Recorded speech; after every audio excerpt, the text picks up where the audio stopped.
Bugun qanaqa video? Kadr olyapman, yo'qmayapti. Kadr olyapman, yo'qmayapti. Shu oxirgi kadrim bo'ladi, короче. Boshida hamma narsasini aytib o'taman, eshitib turinglar. Keyin oxirida o'zimning fikrimni bildiraman. Sotib olishga arziydimi yoki narxi qancha? Xo'p do'stlar, iPhone 13 Pro 2021-yil sentyabr oyida taqdimoti bo'lib, sotuvga chiqqan telefon. 2021-yilda ishlab chiqarilgan telefon. Oradan 5 yil o'tib sotib olishga arziydimi? Hozir buni sizlar bilan birgalikda ko'rib chiqamiz. Bu yerda meni shaxsiy o'zimning subyektiv fikrlarim ketadi. Kimgadir yoqmasa, bemalol xohlasangiz like bosib keting, xohlasangiz пожалуйста, negativ yozib ketishingiz mumkin. Biz boshladik. Bundan 10 oy avval Samsung S22 Ultra'ni 2025-yilda sotib olishga arziydimi yoki yo'qmi? Shu haqida video qilgandik. Bugun 2026-yilda Samsung emas, iPhone 13 Pro ni sotib olishga arziydimi yoki yo'qmi deb turib, iPhone 13 Pro ni olib keldik bugun. Bu telefonni bizga berib turgan Mobilux do'konidagi Samandarga katta rahmat aytib qolamiz. Mana bu yerda hozir Telegram kanallari va mana bu yerda nomerlarni qoldirib qo'yamiz. Bemalol aloqaga chiqishingiz mumkin. Ularda yangi deysizmi, ishlatilganmi, har qanaqa telefonlarni topishingiz mumkin. Gold sveti ko'ramiz. Korobkasida hop, nimalar bo'ladi? Mana bu yerda kabeli bo'ladi odatda. Mana bu yerda hech kimga keraksiz bo'lgan mana bunaqa makulaturasi bo'ladi. Ishlamasi yo'q buning ichida hozir. Bu ham hech kim kerak emas, bu ham kerak emas.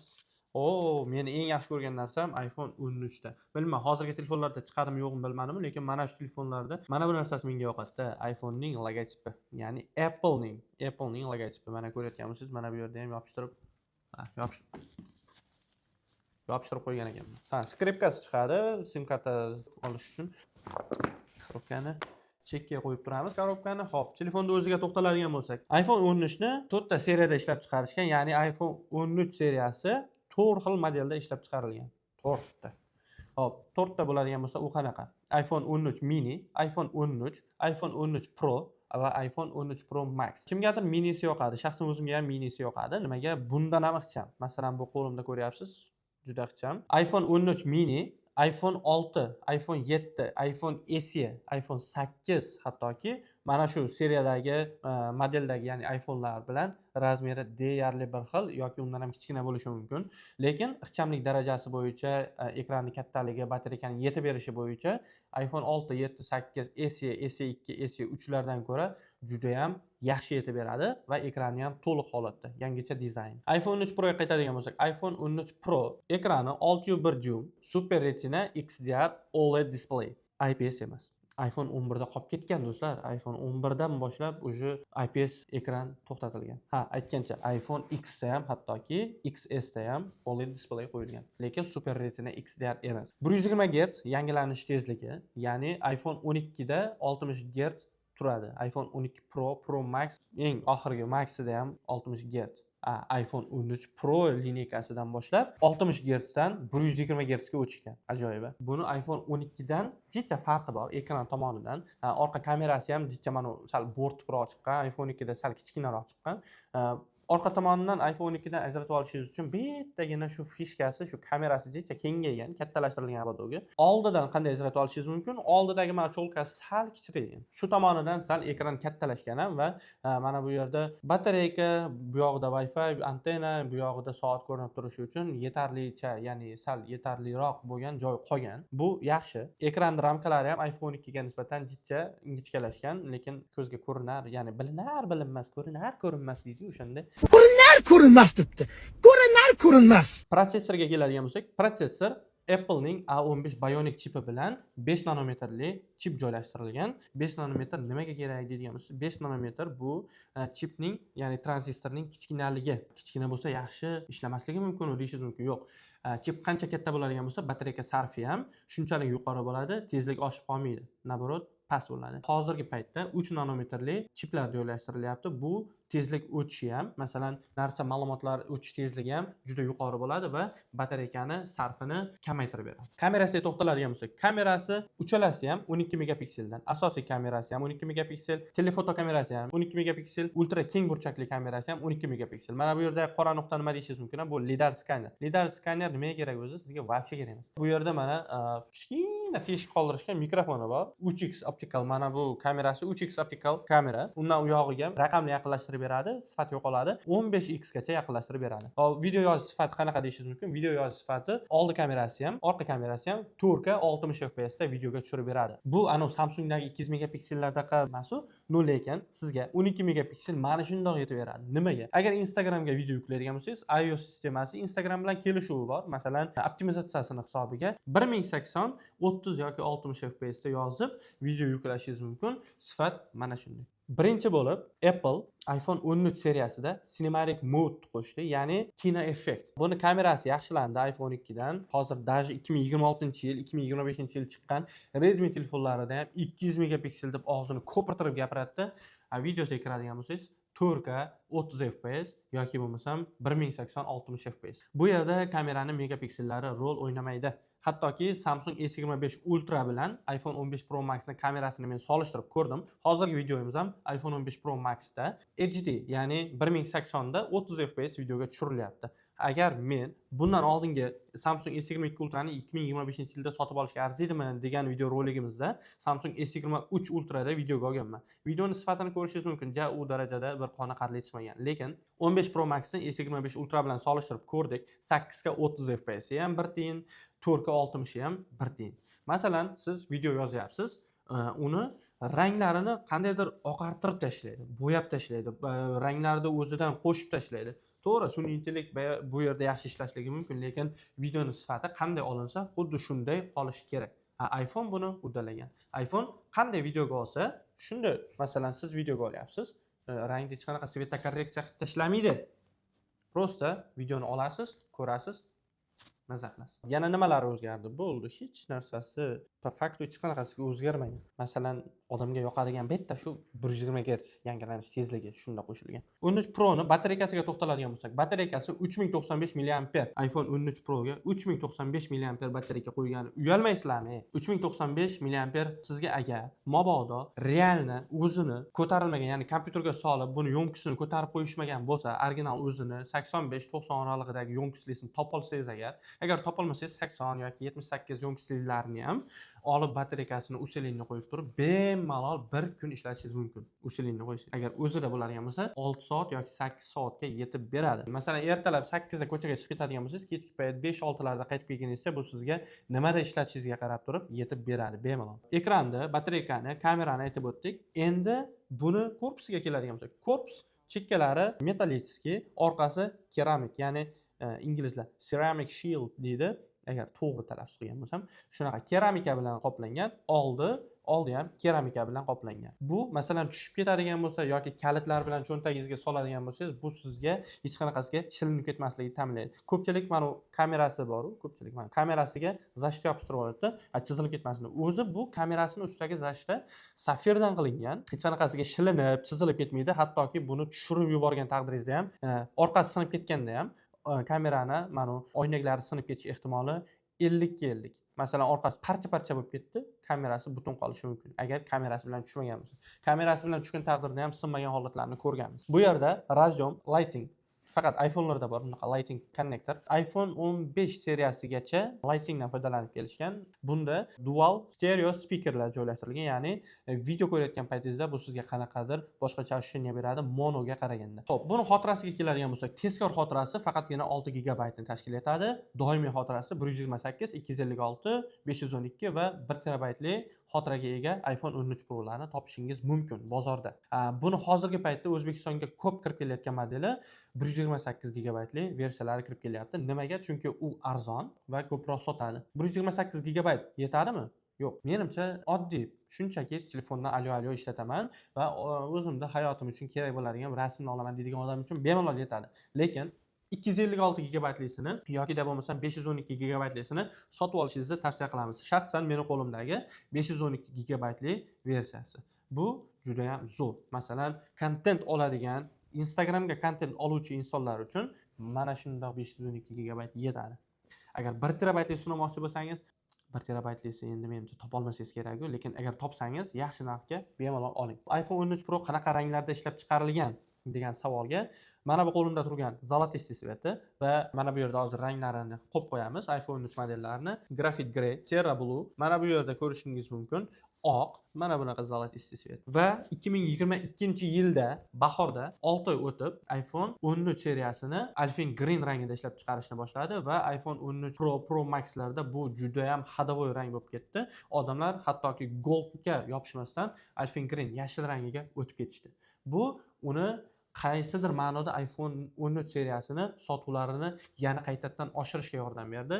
iPhone'dagilar, ya'ni Apple'dagilar juda ham ayyorda. Kecha rangini bundoq o'zgartirib qo'yishadi-da, yana qaytadan narx ko'tarib sotishaveradi. Xo'p, endi buni kamerasini maqtadik. Endi bitta uni kamerada video yozish, rasm olish sifatlarini ham bitta tekshirib o'tishimiz kerak. Qani ketdik. Asosiy kamerasiga tushirilayotgan kadr 1080p 60 ta kadr sekundiga. 1x 0.5 3x olinyapti hozir. 1x da yugurib ko'ramiz. Ikkita qo'llab ushlab oldim.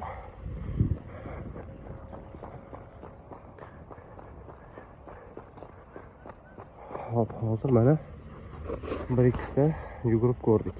1x da 4K 30 fps sekundiga.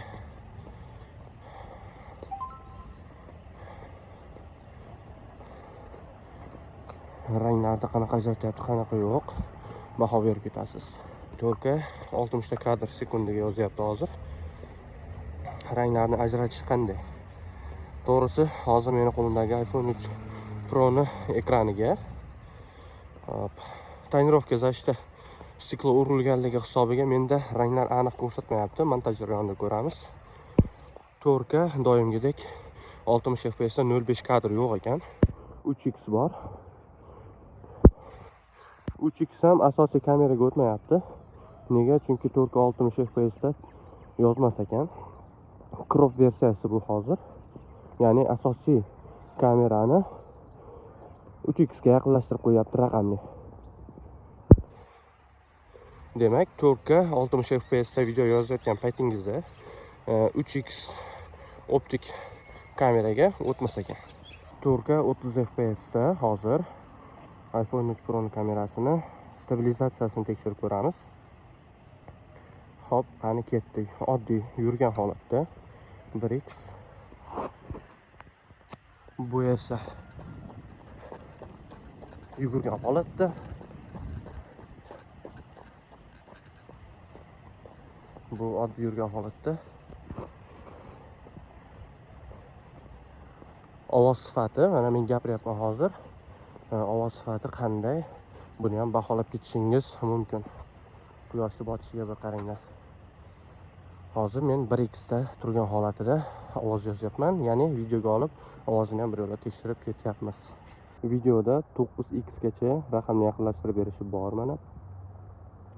Mana bu 3x, 1x, 0.5. Video yozayotgan payti 9x gacha raqamni yaqinlashtirib beradi.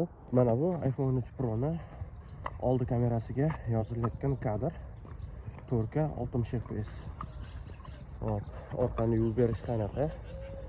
Hozir yurayotgan holatimda oddiy yuryapman. Endi yugurib ko'ramiz. Ketdi.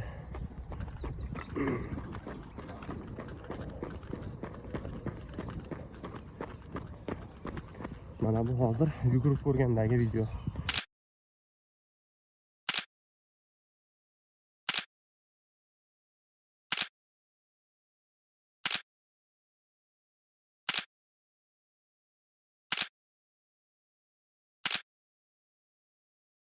Bir 1080p da 30 ta kadr sekundiga yozyapti hozir. Bu kino effekt rejimida. Hop.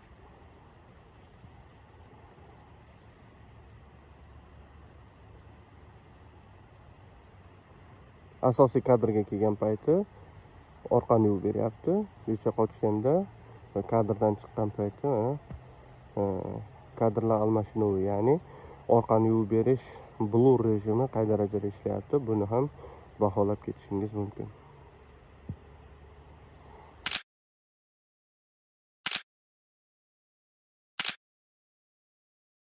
HD 30 fps da kamera sifati yozyapti. Yugurib ko'ramiz.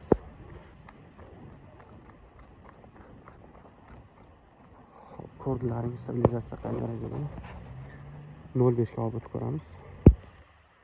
Mana bu 0.5 dagi sifat. Bu 3x. HD 60 fps. 0.5 3x 1x. Yugurib ko'ramiz. Yugurib ko'rdik. Yugurgandagi stabilizatsiyani ko'rdik. 4K 30 fps. 0.5 1x 3x 1x da yugurib ko'ramiz.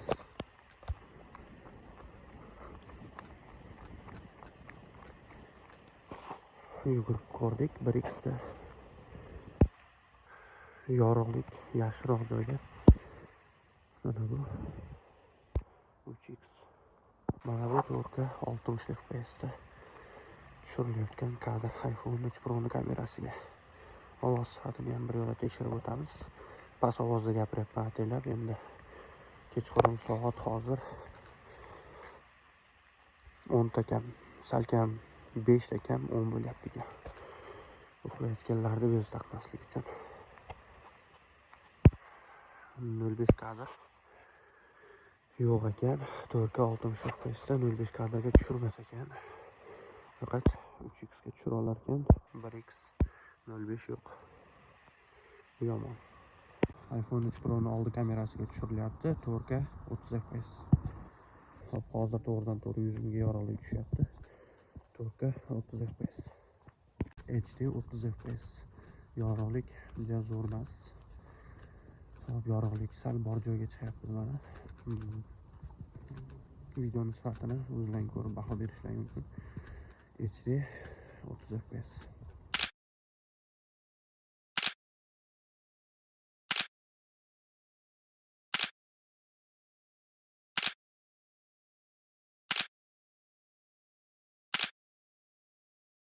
Xo'p, do'stlar, ko'rdingiz, video sifati qanaqa? O'zlaring bemalol kommentariyada yozib ketishlaring mumkin. Sizlarga yoqdimi yoki yo'q bu kamerasi, ya'ni iPhone 13 Pro ni kamerasi, videoga yozish, rasmga olish sifati, quyoshda kechasi videoga olish sifatlari qanaqa? Bemalol fikrlaringizni yozib ketishingiz mumkin. Bu menga ham qiziq. Albatta, sizlarga o'qib javob berishga harakat qilaman. Bitta like ham bosib qo'yish esdan chiqmasin. Xo'p, shuncha maqtaldi, shuncha gapirildi.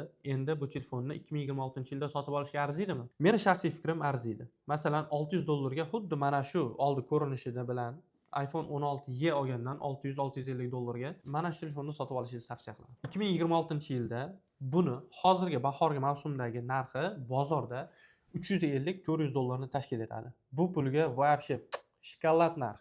Men sotib olishingizni tavsiya qilaman. Agar mabodo men o'zim iPhone ga yangi kirib kelayotgan inson sifatida agar olmoqchi bo'lsam, iPhone 13 Pro dan boshlagan bo'lardim. Endi to'g'ri, agar mabodo $100-200 qo'sha oladigan holatim bo'lsa, iPhone 13 Pro Max ni olardim. Nimaga? Chunki men kontent iste'mol qiluvchi emas, kontent yaratuvchi insonman va menga batareyka muhim. Agar mabodo sotib oladigan bo'lsangiz, topib olsangiz $350 ga $400 ga bemalol sotib olishingizni tavsiya qilaman. Mendagi mana bu model hozir 512 talik, bu ham korobka dokumentli yana kamiga $400 ni tashkil etadi. Agar mabodo kimgadir mana shu telefon qiziq bo'ladigan bo'lsa, sotib olmoqchi bo'lsa, bemalol O'zbekiston bo'yicha Bates pochtadan pochta qilib chiqarib berishimiz mumkin. Agar mabodo siz bizni Namangan viloyati Mingbuloq tumanida ko'rib turgan bo'lsangiz, bemalol do'konimizga tashrif buyurib, hozirgi mana shu ko'rsatib o'tilgan Telegramga yoki mana bu raqamlarga bemalol aloqaga chiqib turib sotib olishingiz mumkin. Do'stlar, o'zimni qisqacha video obzorimda yakunlashim kerak.